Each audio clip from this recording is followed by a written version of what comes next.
Te agradezco estos minutos que nos das. No, por favor, gracias Facundo por estar aquí, para hacerme la nota. Gracias a Infobae por invitarme.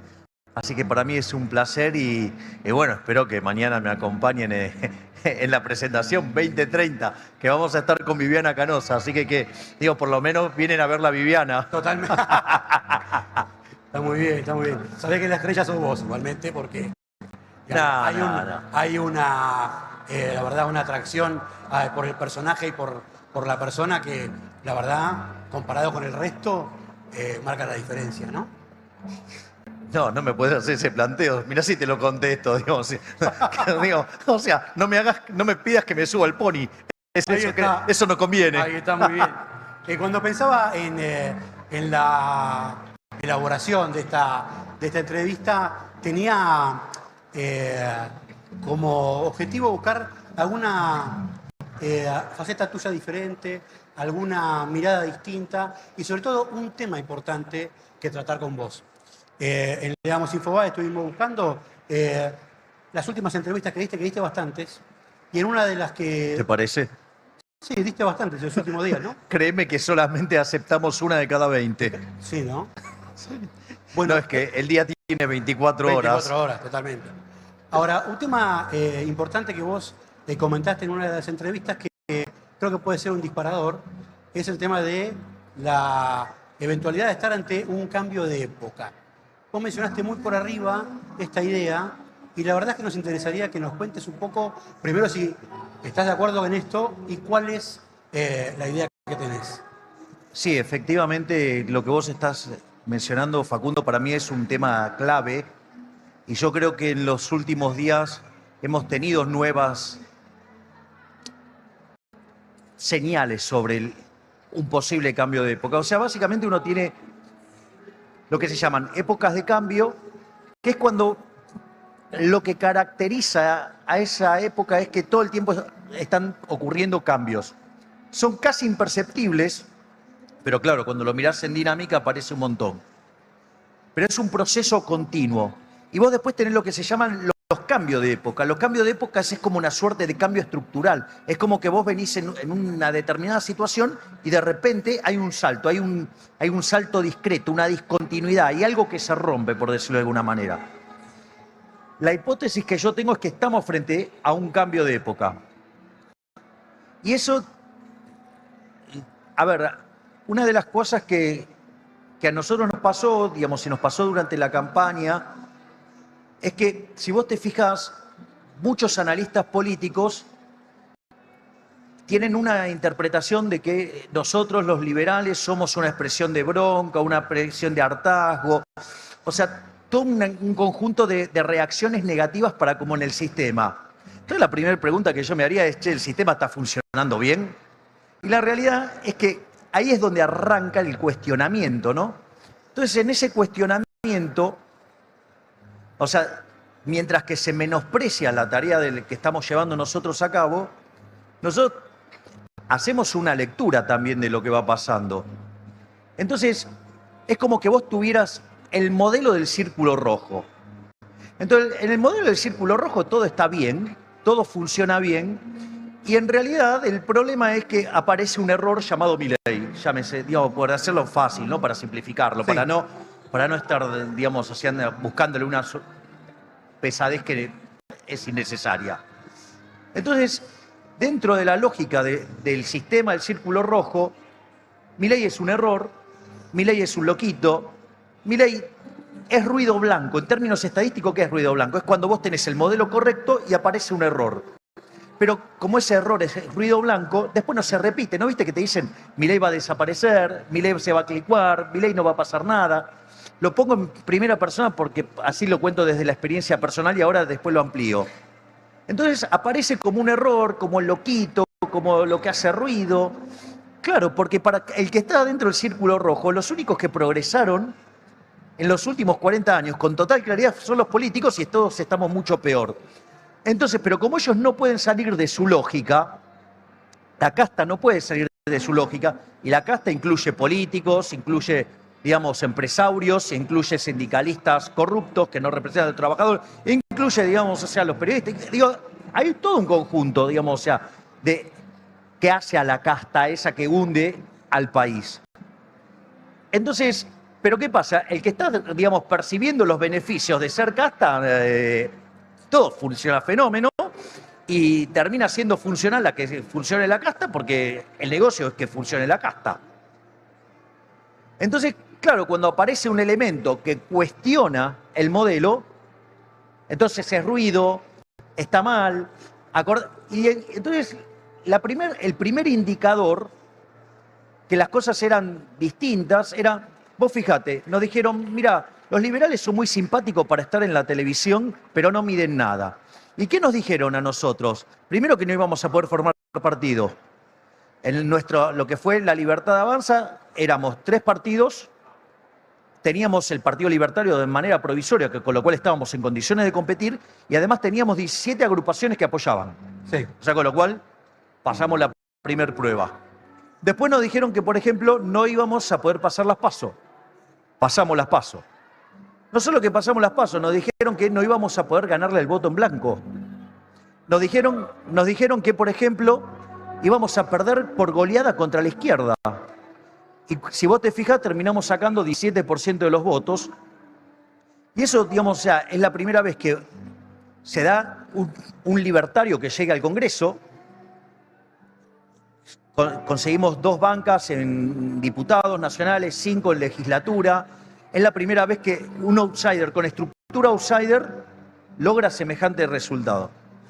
Entonces, eso ya te empezaba a dar una pauta de que la cosa podía ser un poquito más grande. Decían, no, solamente es una cuestión de los chicos. La realidad, con los chicos solo no llegás a ese número. Totalmente.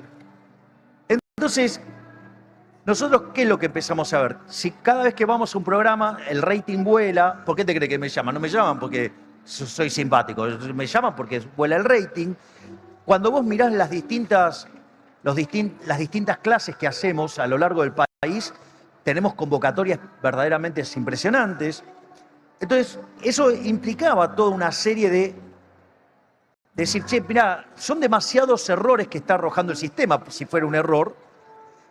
Pero ¿cuál era el problema? El problema es siempre, digamos, la trampa del ego, ¿no? Entonces, de que vos lo quieras leer de otra manera, porque básicamente se trata de vos.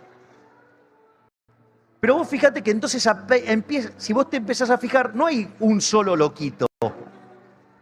Digamos, mi queridísima amiga Viviana Canosa, a quien tanto quiero, que es un ser de tanta luz y tan profunda, digamos, si vos te fijas, también la tratan de loquita. También es un ruido para el sistema, la cuestionan, la basurean, la operan, le tiran de todo. Si vos querés, entonces vos, fíjate, tenés a alguien de la economía, tenés a alguien de los medios. Fíjate esto, que es un caso verdaderamente hermoso, digo, que a mí me parece sorprendente, que es el caso del Dipi. El caso del Dipi es fenomenal, es un tipo que tiene un tipo que llegó a vivir en la calle. Y el Dipi, vos lo escuchás hablar y parece que hubiera leído Hayek y nunca lo leyó. Eso es lo brillante. Porque a mí eso me sorprende, ¿no? El tipo hace de repente te hace argumentos. Vos decís, esto es Hayek. Y nunca leyó a Hayek. O sea, ¿me entendés que el tipo es brillante? Ahora, o sea, sí. Entonces, fíjate. Entonces ahora tenés un indicador en la economía, tenés un indicador en los medios, tenés un indicador en un cantante de origen popular y te aparece lo de Caseros. Claro. La reacción de Caseros, yo lo que sugiero como evento, esto yo el otro día, de hecho, lo hablaba con Luis Majul, o sea, no hay que circunscribirlo a la mesa. Lo que estaba señalando Casero no tiene estrictamente que ver con lo que estaba pasando estrictamente en la mesa. Bien. A ver, supongamos lo siguiente. A mí me pasa regularmente. Haces 10 notas, te agreden en una, te agreden en 2, te agreden en 3, te agreden en 10.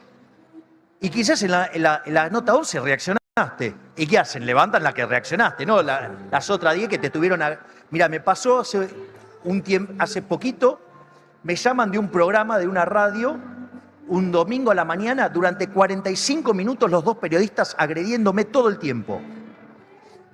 Entonces, no reacciono en ningún momento. Después uno de los periodistas hipócritamente me pide disculpas por WhatsApp. Ahora, 3 días después, en una nota con el mismo formato, me hacen las mismas preguntas. Dale, estaba hasta tabulado. Ahora, estamos haciendo esta entrevista con el objetivo de que puedas hablar y puedas explicar con el detalle que vos consideres oportuno. Claro, porque esto es, claro, estamos en la Feria del Libro, exactamente. que es un espacio apropiado como para que vos puedas explayarte en función de... No, bueno, por eso estoy acá, digamos, o sea, totalmente. les cuento que, digamos, Facundo, digamos, me hizo la nota de El Camino del Libertario, me la hizo Facundo. Exactamente. O sea, por eso perdón si me estoy explayando un poco, Sí.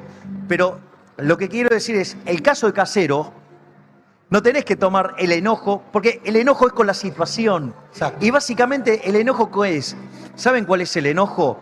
Argentina era el país más rico del mundo cuando inició el siglo XX y hoy es 70 el tipo de cambio oficial, 130 el paralelo. Es un país que desde el inicio del siglo XX tuvo 17 crisis, 15 de esas crisis tienen de origen fiscal, es decir, puro beneficio de la casta. Desde la mitad del siglo XX en adelante, la mitad del tiempo estamos en recesión. Hoy tenemos un PBI per cápita que es 14% menor que el que teníamos en el 2011, es como el de 1973, y la productividad del año 50. Es decir, obviamente, la contracara de esto que es que tenemos entre 40 o 50% de pobres, según como hagan la medición, y 10% de indigentes. Es decir, en el país que se producen alimentos para 400 millones de seres humanos, hay 5 millones de argentinos que no les alcanza para morfar. Eso es el fracaso. Entonces, esto es lo que quería decir. No es que estás frente a algo que es un ruido, que es un error.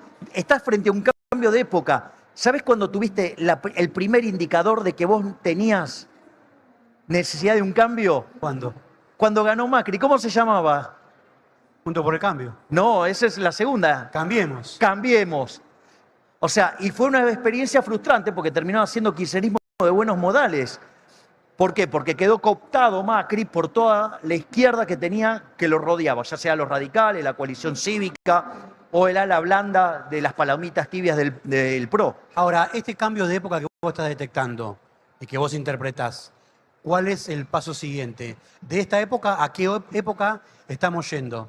Bueno, yo tengo la esperanza que esta nueva época, digamos, sea una nueva época en la que volvamos a abrazar las ideas de la libertad.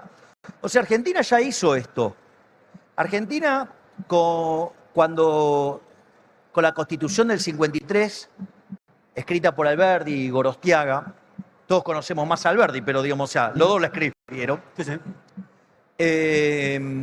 que se pone en funcionamiento en 1860, Argentina era un país de bárbaros. Y en 35 años se convirtió en la primera potencia mundial. Argentina crecía más que las famosas tasas chinas. Cuando vos mirás lo que las tasas chinas respecto al mundo, Argentina en ese relativo crecía mucho más proporcionalmente. No solo eso, sino que además se daba en un contexto que además entraba un montón de gente en Argentina. Era, digamos, o sea, Argentina era la potencia con la que se disputaba Estados Unidos. Y eso fue gracias al orden liberal. Déjame que haga un punto ahí. Sí, claro.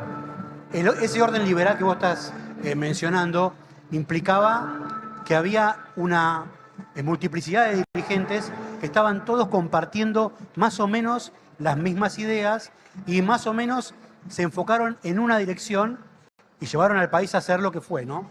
Ahora, vos sos un síntoma o, si se quiere, como decís vos, el ruido blanco que está abarcando casi todo. Ahora, ¿cuántos Milei estás viendo que están surgiendo alrededor tuyo para generar ese nuevo orden liberal? Bien, pero ahí hay un punto interesante. Es ruido blanco adentro del modelo de la casta. Por eso. Pero el problema es que el modelo de la casta es el modelo incorrecto. Lo que te está mostrando cuando te aparecen, digamos, o sea, ya no es mi caso solo, sino que te aparece en otro plano Viviana, en otro plano el Dipi, en otro plano Casero, y empezás a encontrar un montón de esos indicadores, ¿sí? De hecho, hay colegas tuyos que son ultraliberales también. O sea, ¿qué quiere decir esto? Hay una situación, hubo un intento de cambio, el cambio ese fue frustrado. O sea, pasaron 15 años de una frustración que fue la del año, de lo que es el 2000, 2001, hasta que llega Macri, ¿sí? O sea, hubo una frustración y se salió por izquierda y fracasó, entonces apareció la demanda de cambio. Y la realidad es que uno ve con mucha intensidad el despertar, el despertar liberal. Y eso, digamos, es muy interesante porque los países más libres son 8 veces más ricos que los reprimidos. No solo eso, sino que además tenés 25 veces menos de pobre en el formato estándar, 50 veces menos en el formato extremo. Por lo tanto, digo, el negocio es justamente abrazar la idea de la libertad. A los países más libres les va bien, ya sea, mirá, Australia, Nueva Zelanda, Suiza. ¿No te gustaría parecer a esos países? A mí me encantaría parecerme a Suiza, por decirlo de alguna manera. No solo eso, vos fijate que Irlanda era el país más miserable de Europa. 35 años después de abrazar la idea de la libertad, hoy tiene un PBI per cápita 10% más alto que el de Estados Unidos. Es decir, agarrás el caso de la India. La India crecía 3,6, 3,7% todo el tiempo. Entonces, es una economía que igual no es un número despreciable, pero claro, con una economía que viene muy atrás, es un número muy bajo. Sí. Y entonces, por ejemplo, en los años 90 se empieza a hacer las reformas pro mercado. Es interesante porque en 30 años multiplicó por 11 el PBI per cápita. La tasa de crecimiento del PBI per cápita en India trepó al 8,7%. O sea, vos donde ves es que donde se meten las ideas de la libertad y prosperidad. Entonces el punto es, ¿por qué no lo hacemos? O sea, la pregunta es, ¿por qué no lo hacemos? Y es por eso, digamos, la explicación del modelo de la casta. El modelo de la casta, en realidad, con esa idea de donde hay una necesidad, nace un derecho. El problema es que las necesidades son infinitas, los derechos alguien lo tiene que pagar, los recursos son finitos. Ese es un tema que vos permanentemente mencionás. Claro. Este principio de que es un error creer que donde hay una necesidad hay un derecho, que es básicamente uno de los postulados fundamentales que tiene el peronismo. Básicamente, ¿no? No solo el peronismo, ¿eh? A ver. La oposición también. A ver, digamos, vos agarrás las plataformas del oficialismo y la oposición, todos tienen 2 o 3 puntitos seguros del manifiesto comunista, ¿eh? Ojo. Ah, mirá, te desperté ahí en algo, ¿eh? te metí un punto. A ver, ¿cuál es el punto, digo, que es lo que yo digo el modelo de la casta? El modelo de la casta, si vos tenés necesidades infinitas y vos tenés que los derechos alguien lo tenés que pagar, por lo tanto tiene que ir sobre recursos, y los recursos son finitos, vos tenés una inconsistencia, por decirlo de alguna manera, o hay un conflicto. Ese conflicto, por ejemplo, ¿cómo lo resuelve la economía? Lo resuelve vía el sistema de precios, Sí. y entonces las cosas se las lleva el que más la valora, por decirlo de alguna manera, y que la pueda pagar. Ahora, ¿cómo lo resuelve la política? La política la resuelve vía la vía violenta, que es el Estado. Recordemos que el Estado es una organización criminal que vive de una fuente coactiva de ingresos que se llama impuestos. O sea, vos no pagás los impuestos voluntariamente. Por eso yo siempre digo, yo me niego a llamar a la gente contribuyentes. Porque decirle contribuyente al pagador de impuestos es lo mismo que, digamos, un violador le diga a la víctima novia, ¡ey, dale! Ahora, ahí hay un punto Claro, muy provocador. No es un plan, te juro, Facundo, que no estoy provocando, o sea, es lo que yo tiene pienso. razonamiento, porque implica modificar la estructura desde la base, entender que cualquier impuesto Es un robo. Es un robo. Bueno, pero, Porque, a ver, ¿cómo hacemos para vivir en sociedad No. si necesitamos? a ver, vivir en sociedad no implica que tengas que tener instrumentos violentos. De hecho, la presencia del Estado vos lo podés entender como una cuestión tecnológica de organización social, pero la presencia del Estado, en el fondo, es el fracaso de la sociedad de poder convivir pacíficamente sin que, digamos, tengas a alguien que te esté golpeando con un palo, por decirlo de alguna manera. Por eso, digamos, las acepciones mínimas de Estado incluyen seguridad y justicia. Ahora, acá no cumple ni la seguridad ni la justicia tampoco. Entonces, en ese contexto, vos fíjate, la resolución por la vía violenta, o sea, la vía pacífica es el sistema de precios. El Estado es la vía violenta. Ahora, vos fíjate esto, porque esto es interesante. Eso conlleva a desequilibrio fiscal, ¿no? Porque si vos tenés necesidad infinita, tenés necesidad siempre de aumentar el gasto. ¿Sí? Entonces estás todo el tiempo subiendo impuestos o generando algún tipo de problema. Entonces, primero, ¿cómo lo resolves cuando tenés déficit fiscal? Con deuda. Algo absolutamente inmoral, porque es la fiesta nuestra pasársela a nuestros hijos, a nuestros nietos, a nuestros bisnietos, a gente que no nació. O sea, una cosa absolutamente violenta. Yo, de hecho, digo que ahora un nene cuando nace, en lugar de darle una palmadita en la cola, le muestran la cuenta que tiene pendiente ya cuando nació. Entonces llora que da calambre. La otra vía, ¿cuál es? La emisión monetaria, o sea, el señoriaje, la estafa de la inflación. O sea, un impuesto que le pega entre 25 y 30 veces más fuerte a los que menos tienen. O sea, una aberración. Yo digo, a mí me sorprende que los que más se resistan a eliminar el Banco Central sean los progresistas. Es decir, están a favor de robar y castigar a los que menos tienen. Y la otra forma, ¿cuál es? Subir impuestos. Eso es una expropiación, porque si vos hiciste un negocio y ahora te suben los impuestos, te queda menos plata. Sí. Vos tenés menos capital, con lo cual te afanaron. O sea, ponelo como quieras, pero te robaron. Y si vos te fijas, Argentina, el máximo defolteador serial de la historia moderna, por repudiar la deuda, desastre monetario, quitándole 13-0 a la moneda, le podríamos sacar 2, impronta 3, ceros más. Destrozamos 5 signos monetarios, que bien medidos son 6, porque los pesos que tenemos hoy, en el 2001 todavía decían convertibles de curso legal, con lo cual es una moneda distinta. Y no solo eso, sino que, digamos, o sea, probablemente vayamos a otra reforma monetaria. Y los impuestos, la presión fiscal para el que está en el segmento formal es la más alta del mundo. Al margen de que tengamos, o sea, 165 impuestos, que tengamos 69.000 regulaciones, y que hace que el país sea absolutamente inviable. Entonces, lo que vos tenés es que, ¿por qué entonces la casta sigue defendiendo ese modelo? Porque el problema radica que la solución está en manos del problema.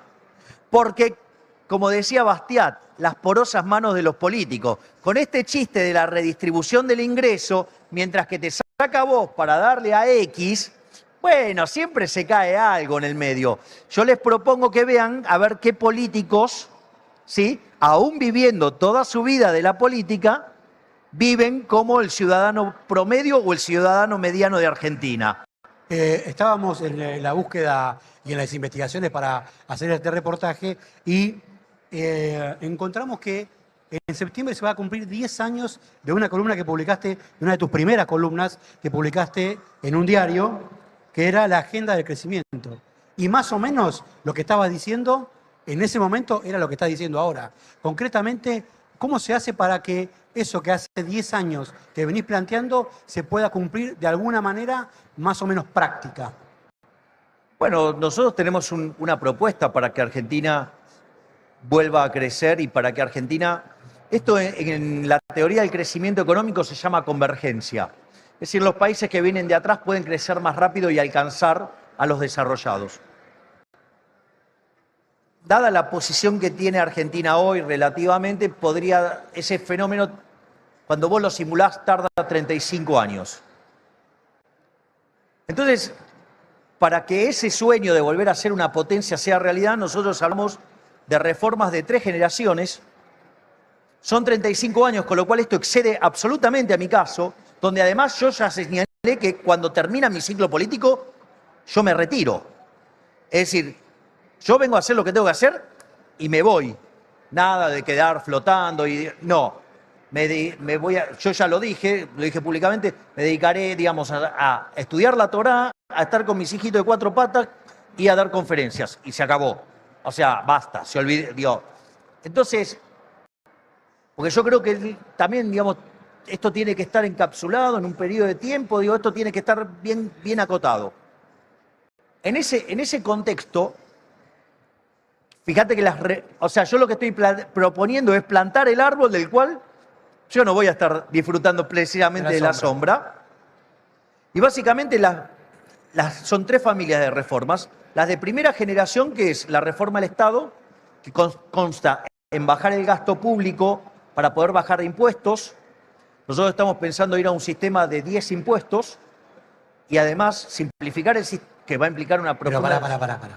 Como diría Fantino, 10 impuestos, ¿y qué hacemos con todos los otros? ¿Vos sabés que hay 150 impuestos? ¿Sabés cuánto recaudan en términos de PBI? No. Medio punto. Medio, Nada más. nada más. Pero ¿sabés lo que pasa? Ahora agarra medio punto del PBI y repartirlo entre 150 personas que son los que manejan ese kiosquito. Retenciones, por ejemplo. ¿Cómo? Retenciones. Cero. Sí, para todos. Las retenciones hay que eliminarlas. Entonces, en ese Ganancias. mirá, ganancia para mí es una perversión, porque en el fondo, ¿cuándo generas resultados positivos? Generar resultados, la única forma, salvo que seas un empresario prebendario, es sirviendo al prójimo, conviene mejor calidad, mejor precio. O sea, un tipo que es un héroe, que crea laburo, que crea mejores bienes, que mejora tu nivel de vida, vos lo castigás. Es decir, por lo tanto, pero lo que pasa es que esos son los impuestos, o sea, los grandes los vas a tener que dejar, o sea, tenés que eliminar te vas a quedar con 10 impuestos, pero no las retenciones, porque las retenciones son una aberración. Pero al margen de eso, por ejemplo, el ingreso bruto lo tenés que eliminar y te tiene que quedar absorbido en el IVA. Digo, vos, una de las cosas Bueno, que ahí nosotros... los gobernadores te van a decir, vos estás Pero loco. no, pero también estoy proponiendo una reforma de la coparticipación. Ah, Y esto es interesante, porque dicen, no, es imposible, es imposible. Yo les hago una pregunta. ¿Ustedes creen sinceramente que a los gobernadores les gusta venir a besarle el anillo al presidente todo el tiempo acá para que le gire guita? O sea, ¿ustedes creen que a los gobernadores de las provincias les gusta ser esclavos? Esto es un negocio de los que no quieren cambiar. Y además hay una llave legal que ya la tenemos para poder avanzar en esto. También dentro de esas reformas de primera generación está la reforma laboral. A ver, la verdad es que hoy hay cerca de 7 millones de argentinos que están en el sector informal de la economía. Están con problemas ciertos de empleo.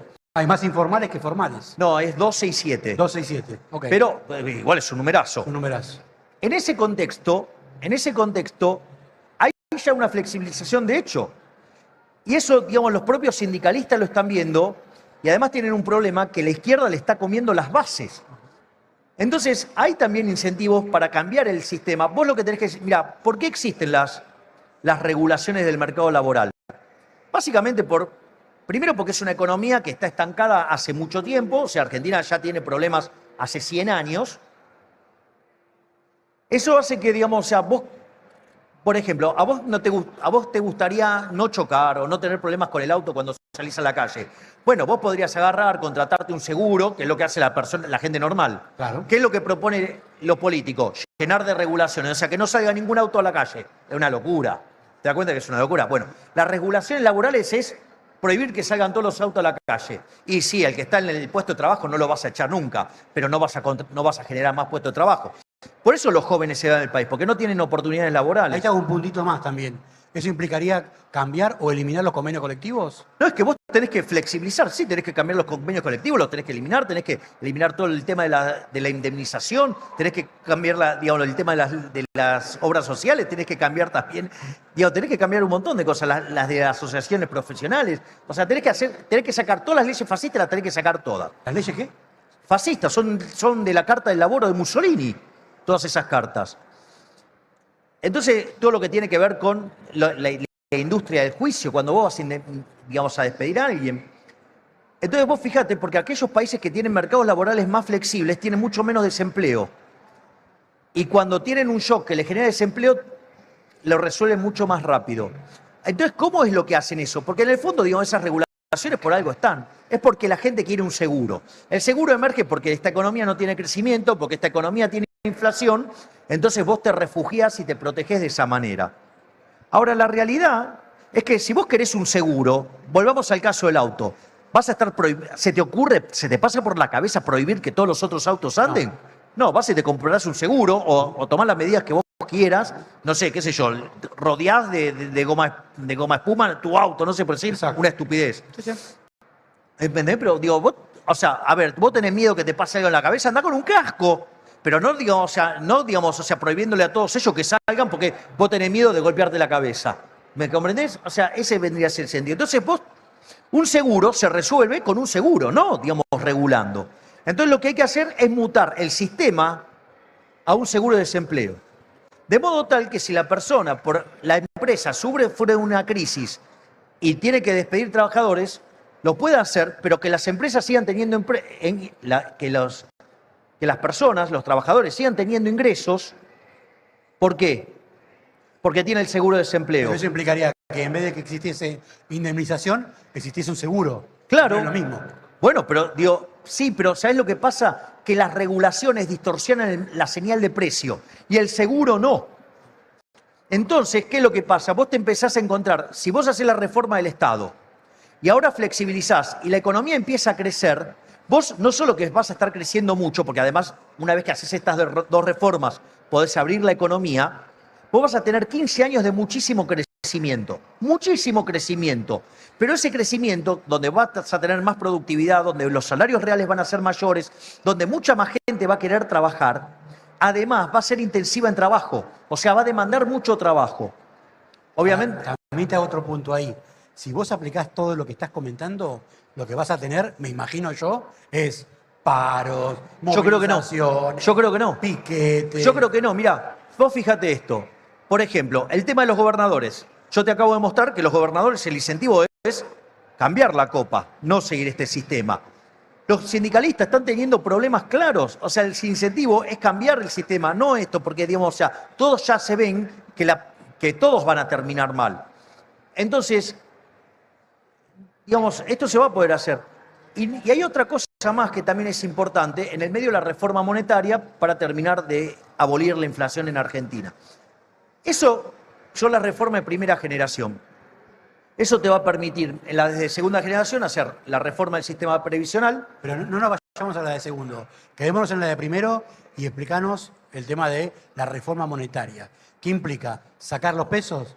Terminar eliminando el peso. ¿Cómo sería eso? A ver, la pregunta es, ¿vos estás a favor del robo? No. Bien. Entonces, Mises decía que mientras que la izquierda sigue repitiendo su mentira, nosotros íbamos a seguir repitiendo nuestras verdades. Entonces, supongamos que estamos haciendo por si alguien escuchó el ejemplo, estamos en una economía que hacemos transacciones en moneda de oro. Y ahora estamos todos haciendo transacciones en moneda de oro, los precios están determinados en unidades de oro y todo eso. Y sucede que ahora viene un amigo mío, un físico y un químico, y me dan la fórmula para convertir el plástico en algo que es muy, muy parecido al oro y nadie se da cuenta. Si yo hago esa falsificación y lo tengo en mi casa, ¿qué problema hay? Ninguno. Está en mi casa, es un problema mío. No sé, lo quiero usar para decorar, es un problema mío. Ahora no lo quiero para decorar y no sé, y tengo lingotes.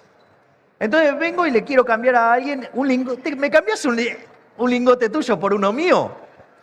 Y lo primero que es raro. A ver, ¿y si te doy dos? Entonces, ¿qué es lo que pasa? Es una estafa. Ahora, la estafa no la hacen tan burda. ¿Qué haces? Haces monedas, salís a comprar, la oferta de oro aumenta respecto a su demanda, hay más oro respecto a la cantidad de bienes que hay y todos los precios en unidades de oro sube. ¿Cómo se llama eso? Inflación. Es decir, que la inflación es una estafa, es un robo. De hecho, este gobierno nos robó en los últimos 2 años 11 puntos del PBI, financiando déficit fiscal con emisión monetaria. Por lo tanto, el primer problema es de índole moral. O sea, robar está mal, entonces si robar está mal, ok, esto es un problema porque, digamos, estar en ese Estado robándote 11 puntos del PBI es un escándalo. Ahora, después está el tema cómo se hace, si nos ponemos de acuerdo en la cuestión moral de que el Banco Central es una estafa, entonces podemos avanzar en lo otro. La realidad es que mira, la discusión del Banco Central, digamos, y las instituciones bancarias, porque el Banco Central es un invento moderno. Por ejemplo, en Argentina tenemos Banco Central desde el 1935, no se crean que tuvimos siempre. Y fíjate esto, este debate empieza a mediados del siglo XVI, o sea, ya por 1550, en una que se llama la Escuela de Salamanca, estaba lo que se llamaba la escuela bancaria, la Banking School, y la Currency School, o sea, la escuela monetaria. Eso después, ese debate pasó por Italia, después y terminó en Inglaterra. En Inglaterra termina en algo que se llama la Ley Peel, que era una caja de conversión, como la convertibilidad, nada más que lo hacían contra oro, y deciden tener un sistema financiero de encaje fraccionario. Es decir, vos guardás una parte del depósito y el resto lo prestás. En ese contexto, el único motivo por el cual existe un banco central es para ser prestamista de última instancia. Claro. Es decir, cuando vos tenés una corrida, vos, como los préstamos no los podés recuperar instantáneamente, se los das al Banco Central, el Banco Central te presta plata contra eso y vos devolvés los depósitos. Sí. El único motivo cierto por el cual existe el Banco Central es eso. Ahora, si vos modificás el sistema financiero y lo llevás a una banca Simons, que es un sistema anticorrida, se acabó el problema, porque ahora no necesitas más Banco Central. Fíjate que la primera parte de la reforma, ¿cuál es? Llevar el sistema de encaje fraccionario a la banca Simons. Una vez que tenés eso, vas a un sistema de libre competencia de bancos. Una vez que vos tenés banca libre, que es la competencia entre bancos, vos, o instituciones financieras, vos tenés plantear la competencia de monedas. A mí, que vos elijas, no sé, el dólar, el euro, el yen, el renminbi, más conocido como yuan, no sé, el franco suizo, el bitcoin, el ethereum, el oro o la plata, me da lo mismo a mí. Lo que pasa es que a la luz de la historia argentina, yo creo que los argentinos eligieron la moneda. Eligieron desde siempre la moneda. Bueno, debe ser, digamos, yo creo que van a elegir el dólar. Y una vez que elegís eso, vos tenés los activos del Banco Central, con eso vas a rescatar la base monetaria, o sea, los pesos que tenemos, y vas a rescatar, ¿qué más? Las LELIQs, la deuda remunerada del Banco Central. Y una vez que vos haces eso, puedes eliminar el Banco Central y vamos a estar todos haciendo transacciones, si se eligió el dólar, en dólares. Vas a cobrar en dólares, vas a pagar en dólares. En mi bolsillo... Vas a tener dólares. 100 pesos ahora. ¿Cómo hago para tener? Bueno, ahora tenés medio dólar si tenés 100 pesos. Bueno, ponele. Bueno, ¿vieron que les hablan de soberanía? Sí. ¡Qué otra gran mentira! A ver, miren qué soberanos que son, ¿no? Porque en el año 2001, 100 pesos, ¿cuánto compraban? 100 dólares. Y ahora, medio dólar. Mirá qué soberanía. Digamos, o sea, ¿quién los robó? ¿Quién les robó esos 99,5 dólares? Los políticos, vía el Banco Central.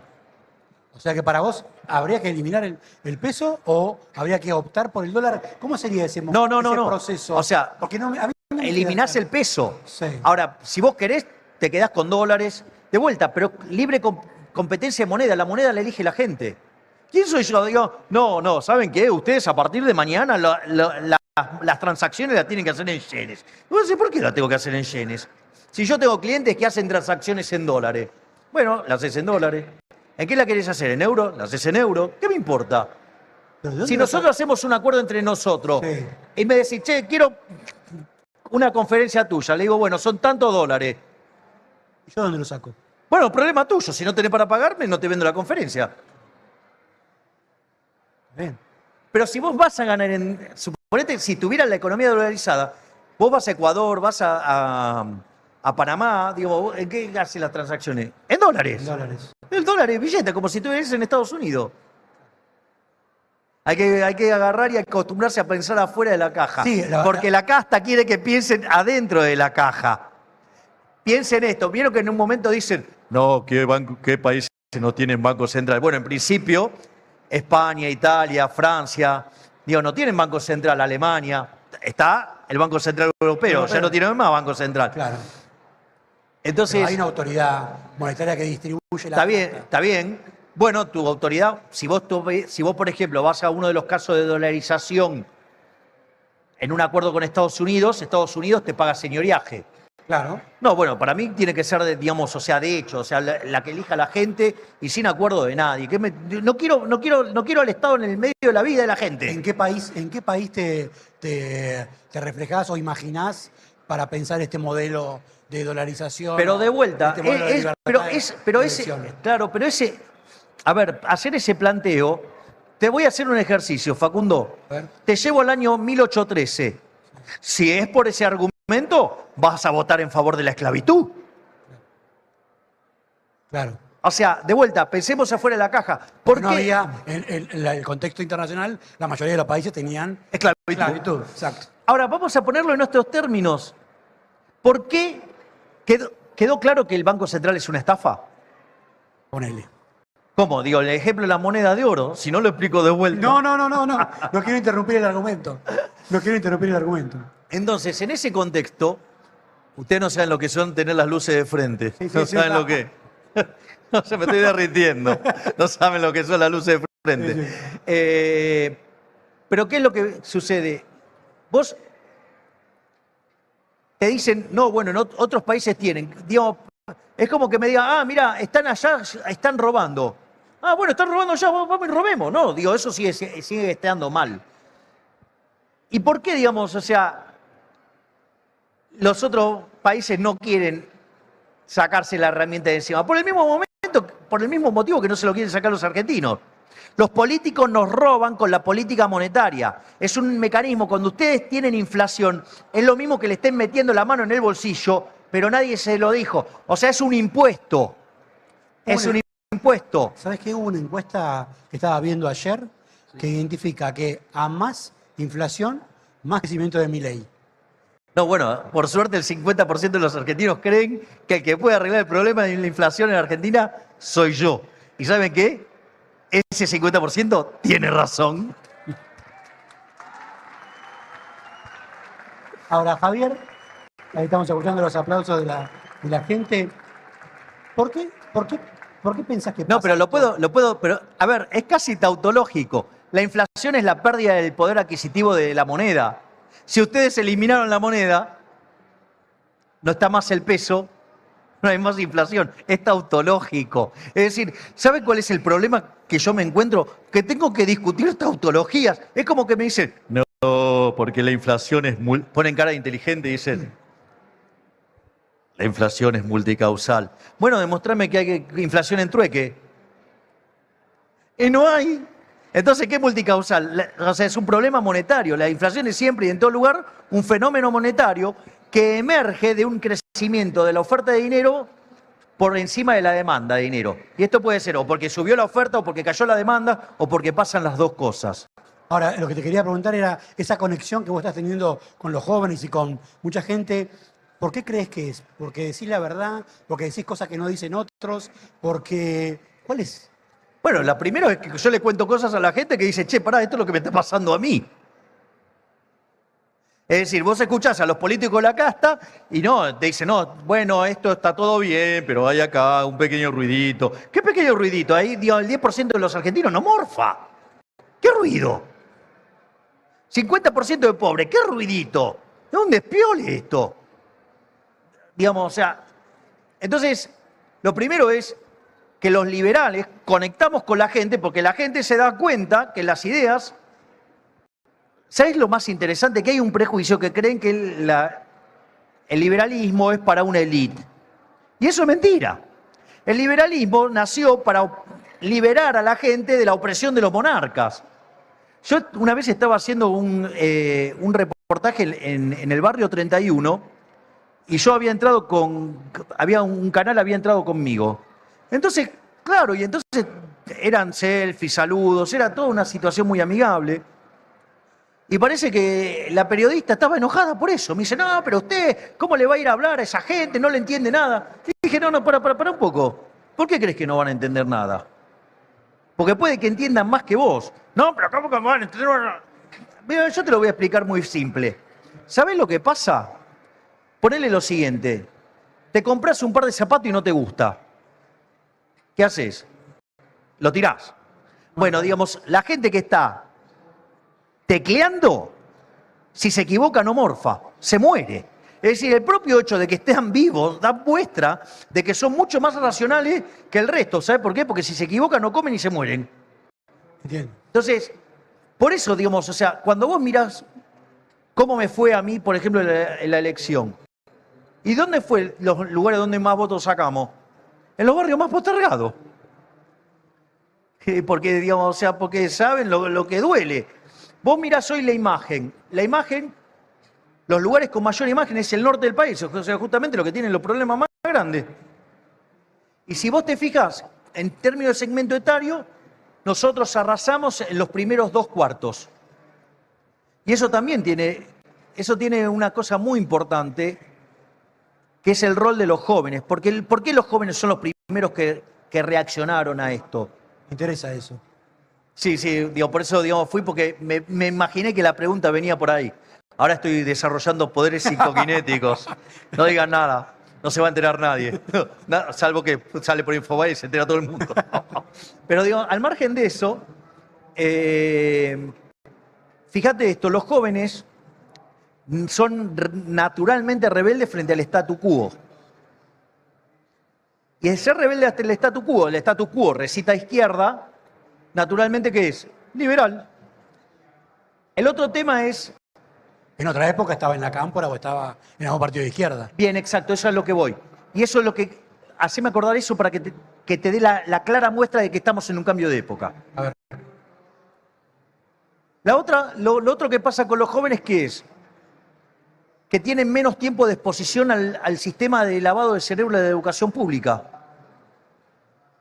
Entonces, son más proclives a escuchar otras opciones. Y después hay un elemento fundamental, que son todo lo que tiene que ver con las redes. Es decir, a vos no te gusta lo que dice el profesor, vas y te metés en YouTube y te buscas una clase, y dices, ah, mira, me está volaseando. Entonces, ¿qué pasa? Van los chicos y van y los desafían a los profesores. Si ustedes supieran la cantidad de mensajes que recibo de chicos maltratados por profesores porque les cuestionan su socialismo. De hecho, yo lo conté una vez, que hay un profesor en una universidad pública que tiene 35 cursos de economía y bajaba la línea a sus cátedras, que aquel que mencionara el nombre de Milei lo iban a bulinear y lo iban a perseguir hasta que bochara toda la materia o que lograran que la abandonaran. Esto fue muy gracioso porque viste que los liberales tenemos distintos estilos y un día este buen señor, si se lo puede llamar así, se encontró con un amigo mío liberal que es muy formal.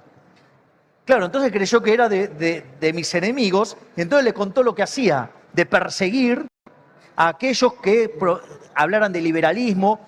Bueno, de hecho, yo lo declaré públicamente. Yo renuncié a la Universidad de Belgrano porque justamente ponían profesores para que desde otras cátedras me agredieran a mí. O sea, entonces, digamos, ya venían los alumnos con mucha carga. Ocurre también en la política hoy por hoy. Bueno, está bien, pero está bien, pero digo, que pase en una universidad es mucho más grave. Claro. O sea, que vos tengas profesores, digamos, digitados para agredir a otros profesores, digo, es grave. Digo, que esa técnica, ¿sabés quién la utilizaba? Keynes. Keynes a sus enemigos en Cambridge le plantaba alumnos para agredirlos y para, digamos, generarle problemas. Javier, sí. No, pero entonces sigamos con el tema de los jóvenes. Pero los jóvenes no se comen ese verso. Entonces, ellos fueron los primeros que vieron esto, y después hubo un elemento que fue lo que terminó de disparar la idea de la libertad. Cuando nos encerraron con la pandemia, dije pandemia, ¿qué es lo que sucede? La gente revalorizó la libertad. Y la verdad que el trabajo que han hecho los jóvenes con su familia fue impresionante, porque ellos se convirtieron ¿qué? En un elemento de difusión adentro de sus familias, un elemento de la propagación de las ideas. Entonces, a mí me dicen, no, bueno, yo no sabía quién era, pero vino mi hijo y me rompía con Milei. O viene alguien y me dice, mi nieto me rompe con Milei. Bueno, hicieron un trabajo de evangelización enorme. Y hoy, digamos, esto que se ve, digamos, con tanta fuerza en las distintas encuestas sobre lo que avanza el liberalismo, tiene que ver con el trabajo que han hecho cada uno de estos jóvenes en la casa, llevándole a cada uno de sus familiares la idea de la libertad. Miralo a Milei, miralo a Milei. Y al final terminaron comprando a Milei. Me ha pasado, ¿eh? Bueno, entonces, a lo que voy, que esto también demuestra el cambio de época. Porque en otro momento, cuando la gente tenía frustración, ¿cómo lo resolvía? Con la izquierda. Y hoy lo resuelve con el liberalismo. La izquierda sigue midiendo la misma miseria de siempre. Ahora, nos metemos ya en las últimas preguntas porque ya te... Sí, no, aparte el calor. Sí. Lo estamos asando acá. No llego mañana. Soy como un muñeco de cera, me estoy derritiendo. Nos vamos a meter en cosas de coyuntura breve y al pie. Ayer hubo manifestaciones en la ciudad de Buenos Aires y me parece que puede ser un tema como para que lo abordemos del conflicto y el problema estructural que tiene esta situación de, primero, gente que sale a la calle a protestar. Helblum entrevistó a un piquetero y el piquetero dije que estaba... que votaba por Milei. De votarte a vos, exactamente. Y al mismo Está tiempo, despertando, la gente está despertando. esa era la pregunta. ¿Por qué crees que, primero, hay gente como, por ejemplo, piqueteros que llegan a votarte a vos? Y segundo, ¿cuál es el Porque la mensaje? gente quiere vivir del fruto de su trabajo. La gente no quiere ser esclavo de los políticos. Se dieron cuenta que este modelo lo único que lleva es esclavitud. Entonces, ¿sabes qué? Se quieren liberar de los políticos opresores. Quieren poder vivir del fruto de su trabajo. No hay que caer en esa trampa nefasta que acusan a los beneficiarios de los planes sociales, ¿sí?, de planeros o cosas por el estilo. En realidad son víctimas. Vos no tenés que ir, cuando haces la reforma, no vas contra la víctima. Tenés que ir contra el victimario, que son los políticos chorros, que es la casta política. Es decir, y la gente de a poco va despertando y se da cuenta que la solución no es, ¿me entendés? Si vos querés estar mejor, es ir a robarle a él. No, es laburar, ¿me entendés? Y ya se dieron cuenta que el elemento que los oprime es el Estado. Y de a poco despiertan. Ahora, estás planteando armar un equipo de gobierno y ese equipo de gobierno está todavía en secreto. Sí, claro, obvio. ¿Por qué esta decisión de no contar? Vivo todo el día, digamos, bajo operaciones. Imagínate, digamos, si empiezo a mostrar a los ministros. Bajo Le van a- operaciones. No, pero le van a arruinar la vida. Yo necesito que trabajen tranquilo. O sea, yo necesito que cuando lleguemos esté... Ay, no sabes lo que te lo agradezco. A ver, yo tengo, por ejemplo, el Ministerio de Economía. Sí. Hay 13 cabezas trabajando. Vos sabés 13. que, ¿viste? Es un numerazo. Porque todos te dicen, no, nosotros tenemos equipo y son 2. No, son 13. Tremendo número. Están todos laburando. ¿Qué querés? ¿Que lo muestre públicamente? O sea, lo van a volver loco. O sea, entonces, digo, no me queda otra que, digamos, bancar yo la parada. O, por ejemplo, todo el laburo enorme que estamos haciendo en la parte de acción social. O, bueno, en infraestructura ni te cuento. O sea, las reuniones con empresarios. La verdad de acción social, vos, por ejemplo, llegás al gobierno y el otro día sacás los planes No. sociales. No, de vuelta, los beneficiarios de los planes sociales son víctimas. Vos tenés que ir contra el victimario, no contra la víctima. Nosotros, No les vas a sacar los planes sociales. a no, nadie. no, ni tampoco vamos a echar de empleados públicos, porque cuando vos culmines la reforma de primera generación, en la reforma de segunda generación, con tanto crecimiento económico, primero que vas a poder reformar el sistema previsional sin que se pierdan derechos. Eso es un tema no menor, porque con mayores salarios, con mayor productividad, con mayor cantidad de población económicamente activa, con mayor crecimiento, se te resuelve el problema. Y eso te permite reformar el sistema hacia adelante sin vulnerar derechos. La otra cosa es ir a un sistema de retiros voluntarios en el Estado, donde vos te vas con un empleo porque tenés una economía que crece, que paga buenos salarios, y en ese contexto vos te vas del Estado, te vas con una indemnización teniendo laburo. Y la otra es, los planes sociales nosotros estamos trabajando en rediseñarlos en un formato liberal para que la gente se pueda reinsertar al mercado de trabajo. O sea, que tiene que ver con educación, con formas de reinsertar a los trabajadores. Y en esa lógica los van a ir dejando ellos mismos. Y los que no lo quieran dejar... Ahora, bueno, vos decías que tu equipo de gobierno implica volver a los ministerios originales. 8. 8 ministerios. El Ministerio de Mujer, ¿lo eliminás? Desaparece. Lo cerrás. Digo, marxismo cultural en mi gobierno no. ¿De Educación? Eso, a ver, ¿quién hizo la reforma educativa de la que todos se jactan y que se generó, digamos, en el gobierno de quién se hizo? ¿En el gobierno de quién se hizo? ¿El Sarmiento? No, ¿La Avellaneda? en el gobierno de Roca. ¿De Roca? Pregunta, ¿en el gobierno de Roca había Ministerio de Educación? No. Es decir, la hace Sarmiento, pero era como una suerte de secretaría, vendría a ser. Entonces, digamos, si la educación, digamos, es tan importante, nosotros la podemos poner como algo que sale de la jefatura de gabinete. ¿Y el INADI? El INADI también es otra cosa que en lugar de utilizarse en la forma para evitar la verdadera discriminación, se usa para hacer affirmative action, o sea que es la discriminación positiva. Es decir, se utiliza para perseguir a los que piensan distinto. Las últimas dos cortitas, y ya con esto te libero. O sea, en mi gobierno no va a haber marxismo cultural. No va a haber marxismo cultural. Definime marxismo cultural. Bueno, el marxismo cultural, cuando la izquierda es derrotada, y todo el mundo le queda evidente en el año 89, cuando se cae el muro, que en realidad el muro no se cayó en el 89. ¿Sabe cuándo, digamos, fracasó el marxismo? En 1961, cuando tuvieron que construir el muro. Entonces, ¿qué es lo que plantea la izquierda? Salvo en Argentina, todo el mundo reconoce la superioridad cuantitativa del capitalismo. O sea, la discusión tiene que ver con si es justo o no el sistema. En ese contexto, ¿qué hace acá solamente a la izquierda acá se le ocurre decir que la Unión Soviética fue un éxito? Digo, en el mundo de la gente que suma y que dice que 2 más 2 es 4, sabe que fue un fracaso. Pero acá, digamos, la izquierda no sabe hacer un cero ni con un vaso. Pero al margen de eso, a lo que voy, es que cómo se reconstituye el marxismo de eso. Digo, la izquierda, ¿cómo se reconstituye? Lo que era la vieja lucha de clases, ahora se convierte en luchas de quienes son distintos. ¿Me comprendés? Entonces aparece la pelea, no sé, te inventan una pelea entre hombres y mujeres, te inventan peleas entre los blancos y, digamos, la gente de color, y así. Todas, digamos, o sea, en el fondo, que dicen, no, porque esta es la defensa de las minorías. Mirá, la Constitución Nacional, por ejemplo, la defensa de las minorías, ¿sabés cuál es la minoría más chica de todas? El individuo, o sea, el liberalismo, justamente. Mirá, ¿dónde comenzó la defensa del feminismo?